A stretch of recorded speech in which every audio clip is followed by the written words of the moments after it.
This is Wonder Woman herself. So, thank you for what you're contributing to Canada. Thank you, Nazreen, for what you're contributing to our community.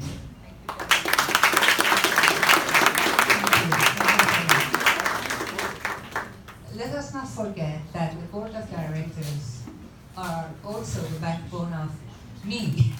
I can't do anything on my own. It's impossible. It is them who have been there step by step and day and night working very hard, giving different ideas and providing different events and everything. So it's not me, it's the whole board of directors. So could we please give them a big round of applause?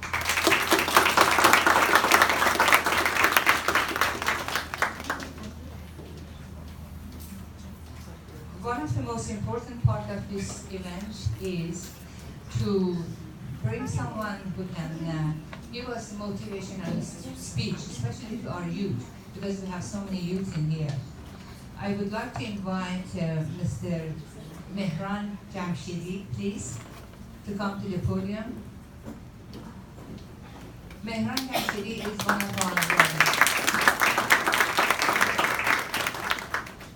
one of the most successful Iranian Canadians here, and we cannot be more proud of him to have him at this event.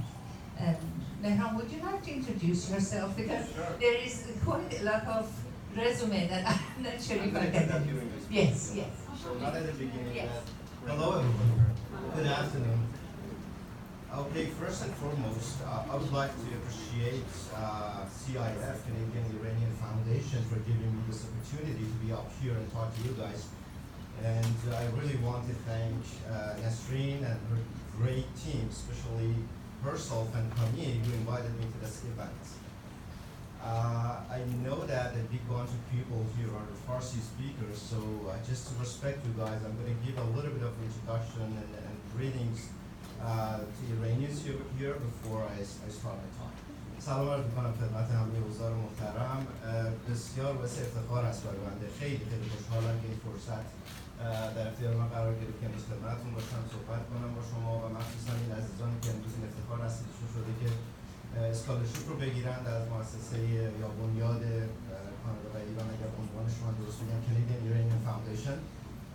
و عذرخواهی میکنم از اینکه به لحاظ اینکه ما مهمانهایی داریم اینجا و به رغم مهمان‌نوازی من مجبورم که بقیه و ادامه صحبتم رو به زبان انگلیسی بیان کنم. گفتم اول عرض ادبی بکنم و بعد اگر اجازه بدید من ادامه صحبتم رو به زبان انگلیسی ادامه بدم.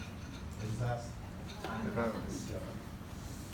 Okay, so first of all, can I ask to see who the candidates are? Who are the chosen candidates here who've been awarded a scholarship? I want you to guys please raise your hands so I can see you. You are my key stakeholders today. So my main speech is for you guys. I'm talking to everyone that you please pay attention to what I say because I'm delivering this speech like deliberately and customized for you guys. And in order to clarify the scope of the speech, I'm a project manager. I know that Bawan is a project manager. She knows what I'm talking about. I know a couple of other project managers. Dr. Razari is sitting over there. He's also a project manager. So I am looking at this speech from a project management perspective. So I need to define the scope. I'm not here to tell you or ask you guys to be good people. I'm not here to tell you to be nice to others, to be kind to animals, or even to invest in a quality mattress because you're going to have, or you're supposed to have a quality and restful night because you want to like be fresh the day after.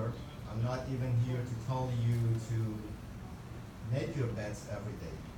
Rather, I'm here to tell you a bit of my life and the journey that I passed to today until today that I'm here. 42 years ago, I was born in Iran, in Shiraz. And I went to school until the age of 13 in a village. And when I say a village, I'm not talking about a fancy, modern, like chic kind of village. A deprived village with no electricity, with no power, with no piped water. I'm not sure if you can imagine or visualize what a village with no power would be. Definitely you guys, you youth people here cannot even imagine that. You can ask your parents or even ask your grandparents to tell you what that looks like. No electricity means no TV, means no fridge, means no water, means that you gotta have some challenges when you want to take shower every day because there is no hot water every day. Not that I had a very bad life. My parents are here, and I'm so proud that my parents are visiting Canada for the first time, and I have them here today. They're teachers, and they provided me with a very good life. But that was the place that I lived in, and I grown up in. Time passed. I got a degree in computer engineering, and then I got a master's in system management and productivity. I became a business analyst for government, started working for them, gradually improved a senior BA to IT manager, and the last 3 years that I was in Iran, I was a provincial monitoring center manager, or a provincial manager for the highway monitoring center, as well as a university professor teaching different courses at universities. So I had a good life. I had many connections, I had family and friends with me, but I decided to move to Canada. Not everyone agreed with me, including my parents. They didn't like me to leave whatever I've made and created and come to a new country, but I chose that. And I made myself committed to that. I came to Canada, and if you think that that journey and that transition was easy, I'm sad to tell you that you're 100% wrong. Because when I came here, I lost everything that I had created before. I lost my family and friends. I lost my job. I lost my income. I lost my credibility. I lost even my language. I know that I'm not speaking very well language even now, but you can imagine, and I'm not going to tell you when that was that I immigrated to Canada, and that's a question for you to tell me and to guess when I came to Canada for the first time. But you can imagine that my language even not was as what it is. Maybe something like, yes, hey, hello, my name is Mehran, and I am here in Canada. Something like that. I'm just kidding. I just wanted to make it a little bit fun, but not as gross as what he just mentioned, with a bit of like beautiful Persian mixed accents. But guys, I kept two assets out of all the things that I had. I chose and I decided to keep hope and persistence out of all the assets that I had. And I started looking for jobs. I sent over 400 resumes. Do you want me to repeat that number? 400 resumes, out of which I just got invited to a handful of interviews. 2 of them resulted in the second interview, and none of them was successful, and I got rejected for all of them. All of them.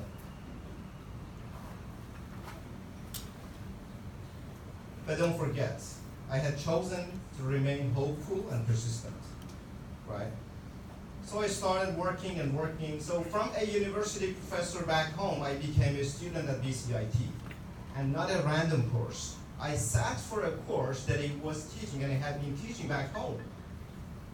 And then I started working on my networking and everything. And finally, good things happened. Finally, I got a job at Ledcor for $20 an hour. It was a project coordinator job. I got my PMP here and lots of credentials. And then I got a job at TELUS, and since Nasreen asked me to introduce myself, now I am a senior project manager with TELUS. And I teach at BCIT. It's been almost 2 years that I teach at BCIT, and also I proudly serve as a volunteer for Project Management Institute, Canadian West Coast chapter, as a board member and the vice president of education, and also I teach at New York Institute of Technology. Project managers, especially those with an agile mindset, always try to retrospectively look back and see what went well, what did not go well, and what could have been done better. And I did the same thing for this journey that I talked about. For the whole transition project that I started and ended finally not long ago. And I'm going to share the results of that retrospective review of my project and my life and the transition that I had in my life. But before that, I'm going to ask you, especially the candidates, can anyone guess when that was that I came to Canada and when I'm talking about? that I needed to spend some time at BCIT as a student, like how many years ago? Just, I can take two numbers. 5 years ago. It was in 2000, so that is 18 years ago. I came to Canada actually, what's that? Infinity. Infinity. Okay, great. So I immigrated to Canada in 2013. And I got my first job in September 2015 as a project coordinator with $20 an hour. I needed to do other jobs as well. I did pizza delivery here in Canada. I didn't tell my parents, and the good news is that they don't know English. And I can tell you whatever I want. Don't translate them. I've told them, by the way. At that time, I didn't. You, again, the elder people, the seniors, can tell how terrific and terrible it is to be a university professor and a provincial manager, having drivers and company car and everything, and becoming a pizza delivery person in a new country. For what? What are you going to gain here that you have to pay that much for that? But I had that goal, I had that commitment, and I needed, and I had faith in myself. I mean, I knew that I can make it happen. Getting back to the retrospective review and the result of the review that I did, and what made me, if you want to call it successful, what made me successful? I noticed that, and this is the advice for you guys, for the candidates, that education, credentials, certificates give you some sort of credibility, give you something, but they do not give you everything. You got to do something else in order to become successful. I noticed that you got to give to be given. You got to support others to be supported. You got to be helpful, and you got to help others if you expect to be helped. So I started volunteering, and from volunteering, you cannot imagine all the doors got open to me. I got my job at Ledcor because I was volunteering at PMI, and through that I got the job at TELUS. I got the job at BCIT as an instructor, and that does not mean that I'm the most deserved person to teach at BCIT, in no way. But I got that job because I was volunteering at Burnaby Intercultural Planning Table, and don't ask me what that was. I was just volunteering. I just wanted to be exposed to the community, to give, and to help others. Someone introduced me to an instructor at BCIT, and gradually I got a job there. And now I proudly teach them. And even more important than that, you might not believe, but I am here today because I was volunteering at PMI, and here's the story. In 2014, I think maybe you can help me, was it 14 or 15, that PMI offered a free PMP preparation course. A free PMP preparation course. A course that I had paid $1,500 out of my empty pocket for it. But when I noticed that, I posted something on the Facebook, Iranian Facebook community, and informed people that, hey guys, there is a course, go for it, and I'm going to be teaching them. So I got to know a bunch of great Iranian people, including Kami. It's a Kami Temurian who's not here. Last week I received a call from Kami, hey Mehran, there is such an event, and are you interested in speaking? Here is the result of volunteering, right? So, I want to tell you guys that not only every and each person is responsible for volunteering and giving back to the community, but you guys have even a more significant responsibility today. You have been helped today. You are indebted to the universe, to the community, to the Canadian Iranian Foundation, to Nasreen Filsouf and her great team. So you got to be even more active in volunteering and giving back to the community. Are you going to promise me to do that? Can you raise your hands? And I want to, it's going to be filmed here. And I want you to inform me. Yeah, if not, it's okay. It's your choice.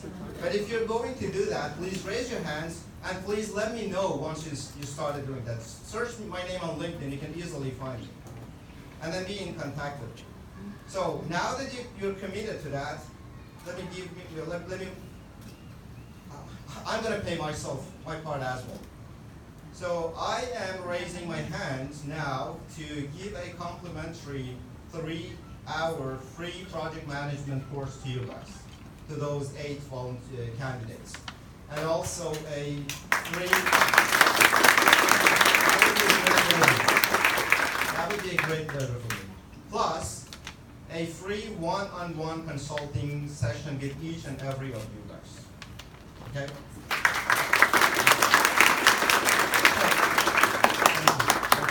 So I'm going to wrap up my talk by giving you a little bit of more advice. Be nice to people, be kind to animals, invest in a quality mattress because you gotta have a restful night and you gotta be fresh yet the day after, and make your beds every morning. Thank you so much. Thank you, Mehran. Can I tell you something? My first wages were $5 an hour, so I beat you on that. Mine was $8 as a pizza delivery. Here you go.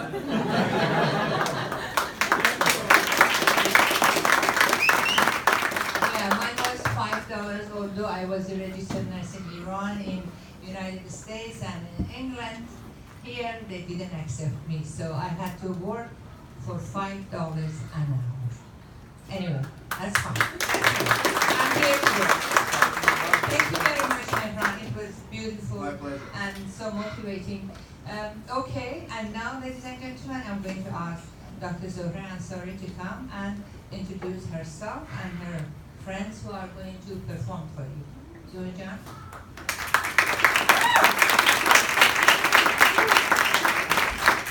Thank you to everybody, every single person that here is with us. It's priceless to have you with us.